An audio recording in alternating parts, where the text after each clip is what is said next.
workers come from? Part 1.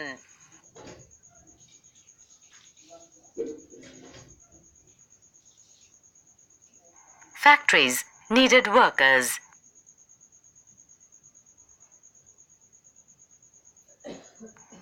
With the expansion of factories, this demand increased.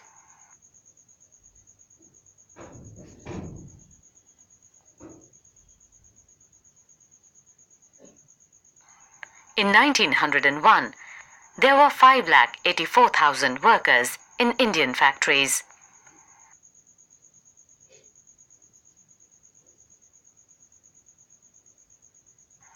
By 1946, the number was over 24,36,000.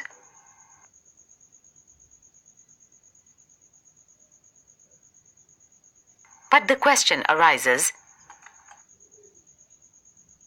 where did the workers come from?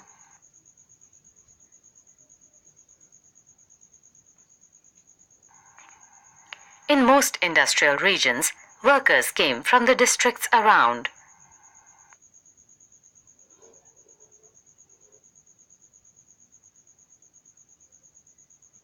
Peasants and artisans who found no work in the village went to the industrial centers in search of work.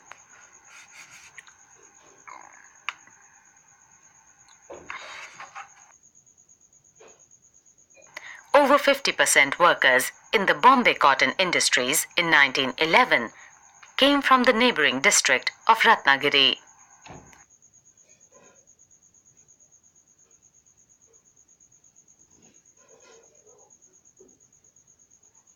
While the mills of Kanpur got most of their textile hands from the villages within the district of Kanpur.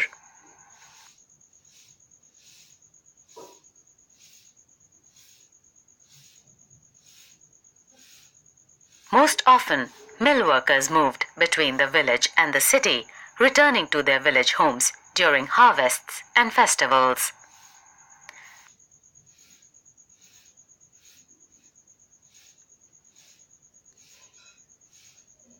Over time, as news of employment spread, workers traveled great distances in hope of work in the mills.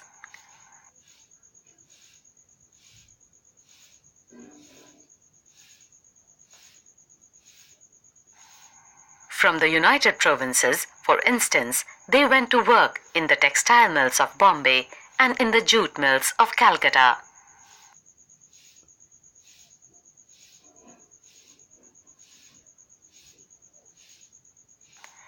Getting jobs was always difficult, even when mills multiplied and the demand for workers increased.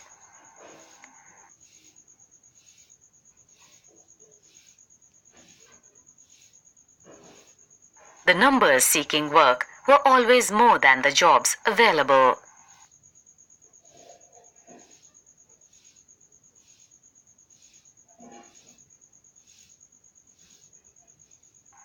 Entry into the mills was also restricted. Where did the workers come from? Part 2.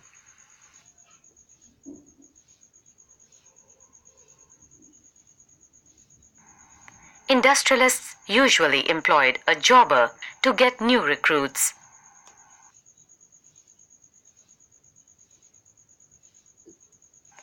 Very often, the jobber was an old and trusted worker.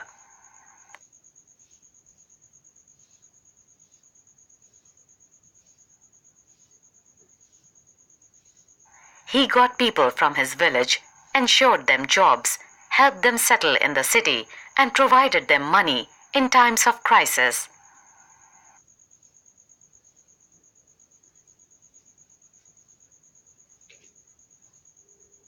The jobber therefore became a person with some authority and power.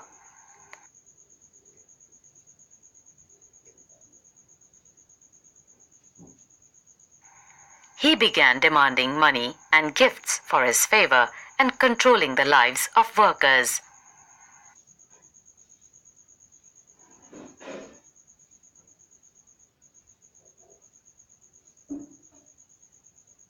the number of factory workers increased over time.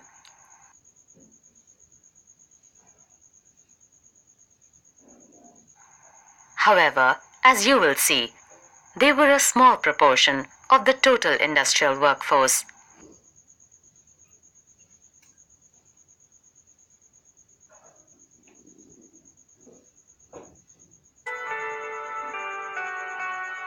European managing agencies, which dominated industrial production in India, were interested in certain kinds of products. They established tea and coffee plantations, acquiring land at cheap rates from the colonial government, and they invested in mining, indigo, and jute. Most of these were products required primarily for export trade and not for sale in India. When Indian businessmen began setting up industries in the late 19th century, they avoided competing with Manchester goods in the Indian market. By the first decade of the 20th century, a series of changes affected the pattern of industrialization. As the Swadeshi movement gathered momentum, nationalists mobilized people to boycott foreign cloth.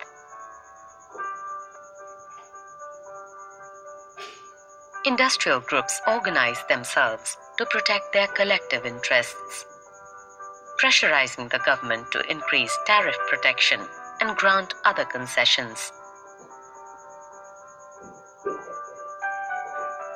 From 1906, moreover, the export of Indian yarn to China declined since the produce from Chinese and Japanese mills flooded the Chinese market. So industrialists in India began shifting from yarn to cloth production. Cotton piece goods production in India doubled between 1900 and 1912. Yet, till the First World War, industrial growth was slow. The war created a dramatically new situation.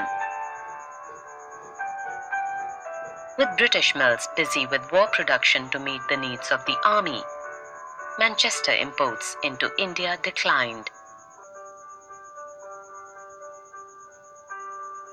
Suddenly, the Indian mills had a vast home market to supply. As the war prolonged, Indian factories were called upon to supply war needs: jute bags, cloth for army uniforms, tents and leather boots, horse and mule saddles, and a host of other items.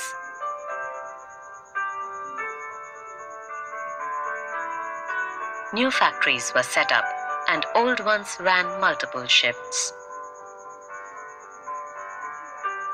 After the war, Manchester could never recapture its old position in the Indian market.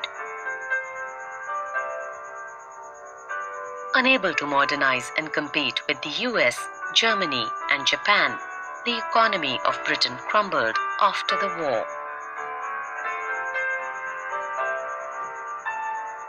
Cotton production collapsed, and exports of cotton cloth from Britain fell dramatically. Within the colonies, local industrialists gradually consolidated their position, substituting foreign manufactures and capturing the home market.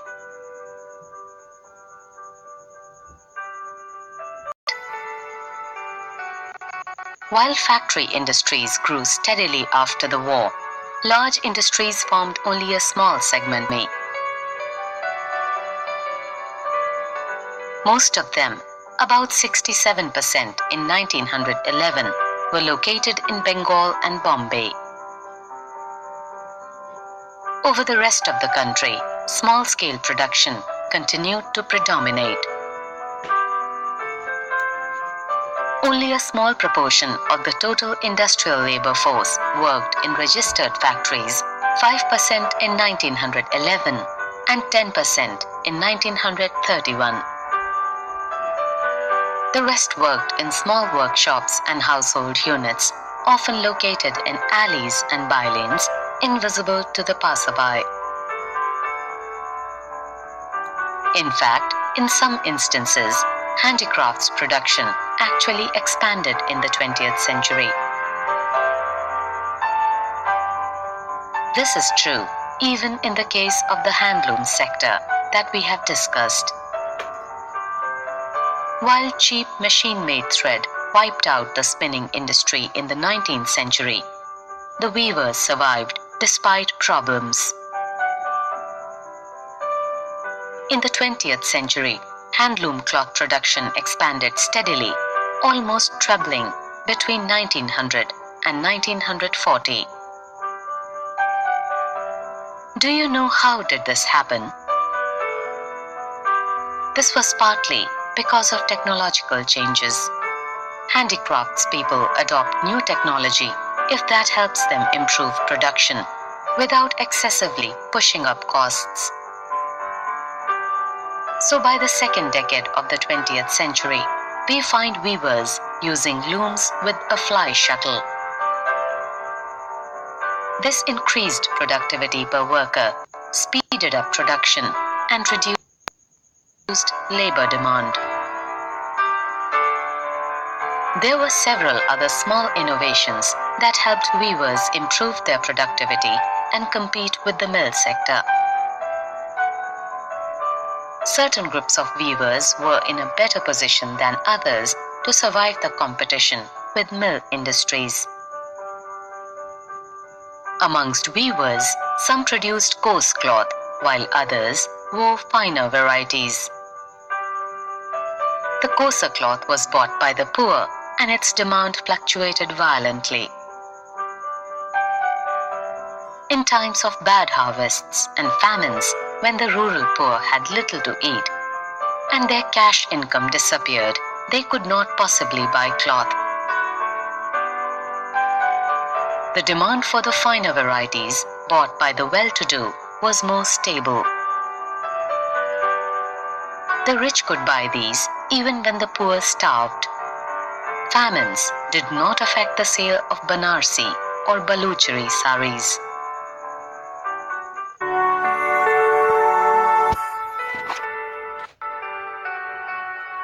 As London grew, crime flourished. We are told that 20,000 criminals were living in London in the 1870s.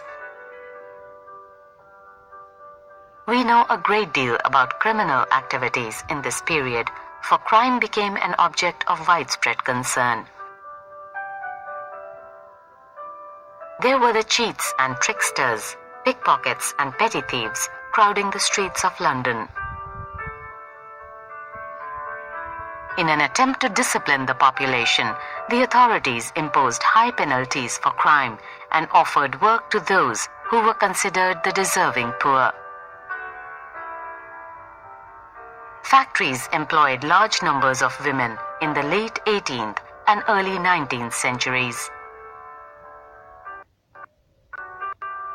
With technological developments, women gradually lost their industrial jobs and were forced to work within households.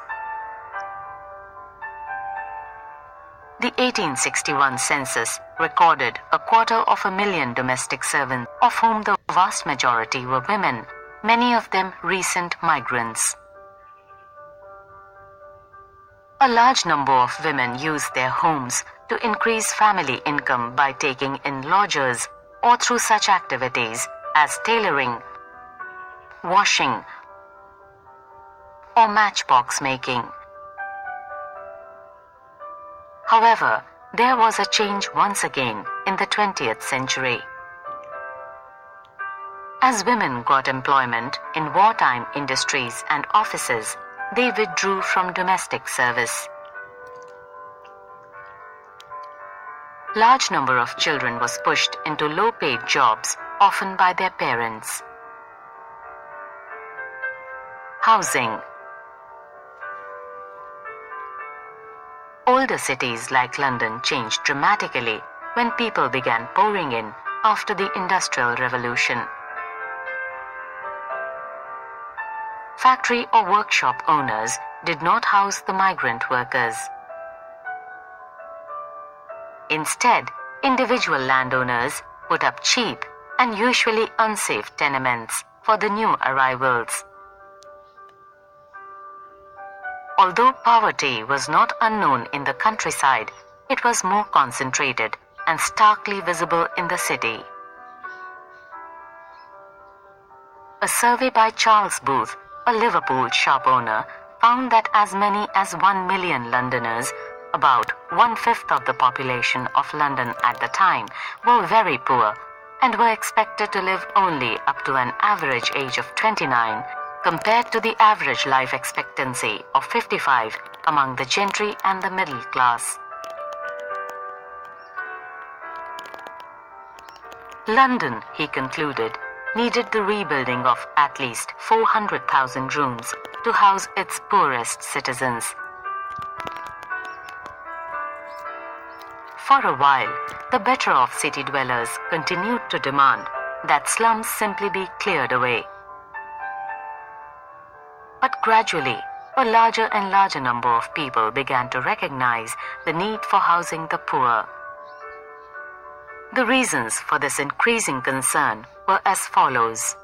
First, the vast mass of one-room houses occupied by the poor were seen as a serious threat to public health. They were overcrowded, badly ventilated, and lacked sanitation. Second, there were worries about fire hazards created by poor housing. Third, there was a widespread fear of social disorder, especially after the Russian Revolution in 1917. Workers' mass housing schemes were planned to prevent the London poor from turning rebellious.